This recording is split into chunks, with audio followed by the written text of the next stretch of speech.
Nog een beetje bijwerkje. En dan is het beeld de wachter weer klaar. Het vernielde betonnen standbeeld wie net meer te repareren. Er is doorkeersen van een nijbeeld van dezelfde militair, maar dan van Broens. Het is exact gekopieerd. Dus eigenlijk zou je als voorbijganger, als je komt kijken bij het beeld, zal je geen verschil zien tussen het beeld zoals het er stond en nu.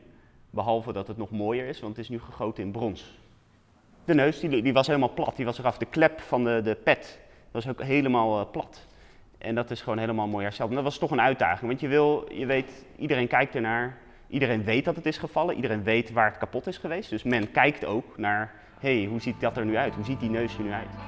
Broens een beeldenverveerdigje is bewerkelijk. Het hele proces van malen, meisje en broensjetten had mannen worden.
Ja, Een bestuurslid van de stichting Indië Monument Friesland komt Joert te Sjen en hij is blij met het nieuwe beeld. ik ben hartstikke blij met zijn hoofddeksel. Ja. Want die was helemaal kapot. Ja. Die heeft hem nou weer... Ben van der Geest, Ja. die heeft echt met foto's van hoe het origineel was. Ja. Ik ben geen kunstenaar, dus Nee. dat is niet mijn vak. Ik ben echt bronschieter, maar door daar een kunstenaar naar te kijken, om dat weer gewoon mooi ere te herstellen, Ja. dat heeft echt wel meerwaarde. En voor mij het belangrijkste, het hoofd was eraf en dat moet dan weer terug. En dat wil je dat dat naadloos past als een puzzel.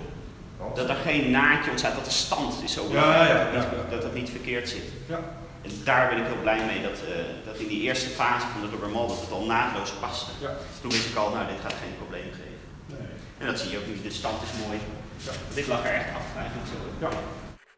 Maar hoe kom je vernielerij of stellerij voor van de Broense militair? Het is maar 200 kilo, hooguit. En oud brons, dat is eigenlijk gewoon vervuild koper. Je krijgt er niet zoveel voor, dus het heeft geen zin om het te stelen. Dat zou ik eerst maar even willen zeggen. Je verdient er echt niks aan. En daarbij komt dat de stichting het ook heel belangrijk vond, en dat is ook natuurlijk logisch, dat het goed verankerd is. Het gaat heel goed verankerd zijn door de sokkel heen waar het op staat, in de grond. Ja, dat krijg je nooit van zijn plek. Het monument werd op 30 juni ontbleerd op het oude plak in het Rengerspark in Ljouwert.